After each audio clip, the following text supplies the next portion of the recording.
Hi everybody, PonderosaNorth for the love of Bonanza. Today it's another Bonanza Bits for you. Got quite a few things here to show you. The first thing I want to talk about is the place settings that the Cartwrights used. For rough and ready cowboys, I was always struck by their eating off china and their little crystal cognac glasses and crystal decanters and silverware. Yes, they lived well. We have to remember that these were landowners and they were wealthy. They had the bucks, so they could afford these luxuries, these little fineries of life. And what is that china pattern? Well, in fact, it is not china at all that Ben used to say, oh, she's breaking my china, my good china. It's close to china. It is, it's ironstone. It's from England. It was the Adams Company. The pattern is English Scenic, but you have to be careful. There are several patterns of English Scenic. There is the ones with cows on it, and there's one with horses on it, and they come in different colors. They come in a blue and a pink and a sort of a brownie color. So it's Staffordshire, made in Staffordshire, England, which sort of reinforces the Cartwright name. The Cartwright name is British, and I'm sure Ben's ancestry was from the UK, probably goes way back. But what's great about the Cartwright family is they have the influence of Sweden from Haas's mother, and Adam's mother was probably British. She was from New England. But we also have the French Creole. Joe's mother was from New Orleans. So we have, there's a lot happening there in that family. We have the British and the French and the Swedish. But back to this china, or ironstone it's called. It's the Adams Company, English Scenic. But in 1966, Adams was bought by Wedgwood. Now I happened to find this picture of the place setting. You see in the background there the teacups and the saucer. That's Haas's wedding cake, and not to mention the silverware. But look what I got. Ha ha ha ha. There it is. This is the pattern, the English Scenic pattern. Notice it's got the cows on it right here. There is another pattern if you're planning to start collecting this, which you can do on eBay. There's quite a lot of it around. Be careful that there's also one that has the horse pattern. So I'm quite happy with my little teapot. I just got this. I don't know what inspired me to get it. I guess I was reading through my magazines and thought, I wonder if any of this is available. It is. So like I said, if you are interested in buying some pieces off eBay, just be careful you get that cow pattern in pink, because that is the official Cartwright dishware, table setting ware. So that's it for that. What else we got here? I was reading an article on Pernell Roberts' Facebook page. Yes, he has a Facebook page.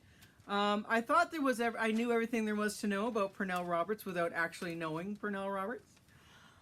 Anyway, I read this little snippet from his mother, Minnie. She says, the only time I asked Pernell to do me a big favor was when he was in high school and he wanted to play football. I didn't worry about any other sports, but I was afraid he would break his hip again like he did when he was 8 years old. He broke his hip when he was 8 years old? I was shocked by that, because I thought, wow, what does it take what kind of impact does it take for an 8-year-old to break their hip?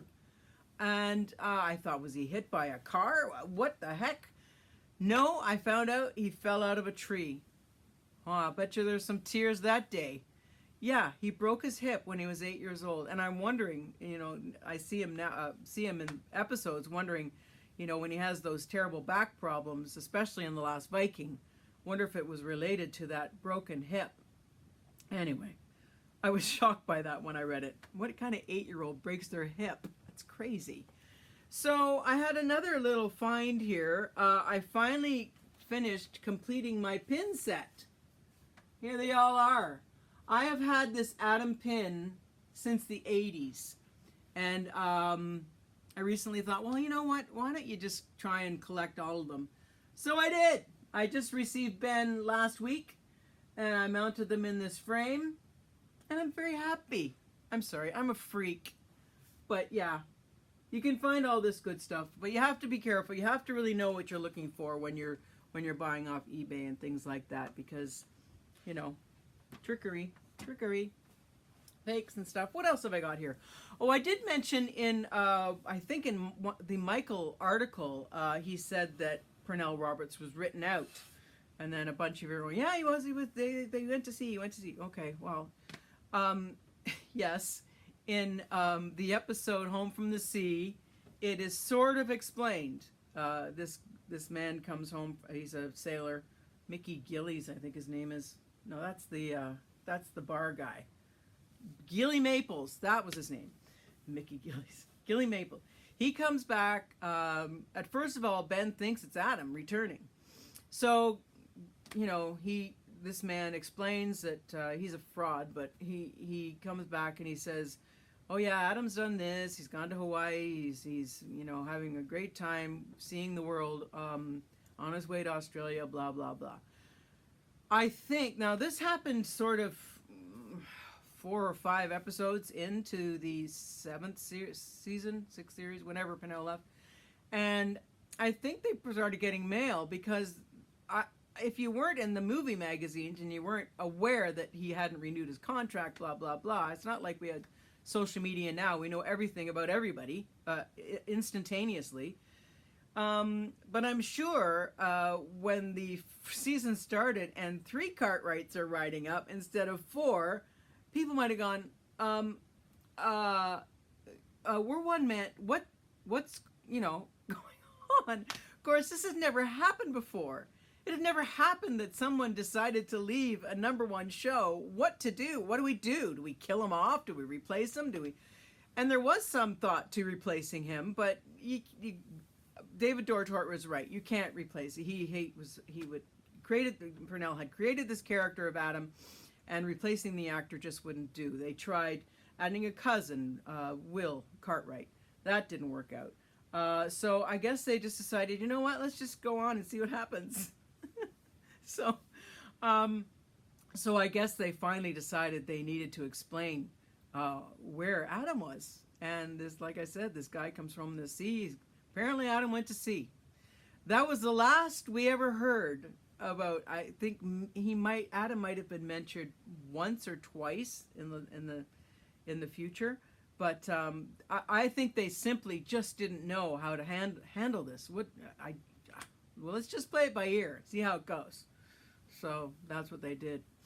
Johnny Cash recorded the Bonanza theme song. And I'll put a link below of Johnny Cash singing this theme song, but the lyrics are totally rewritten, totally different from any other song that we're aware of. The 144, 441, you know, those lyrics. So I'll put it below, so I hope you enjoy that. I also want to mention that there was a lot of comments about the conflict. And I was glad because I knew it would sort of invoke some conversation and discussion, and that's what I like to see, because I like Bonanza to, you know, keep going. Let's keep the legacy going after 64 years. Also, there is a blooper reel. I'm going to put the link to the bloopers below. But I'm going to warn you, it's a very spicy language. And there's no holding back.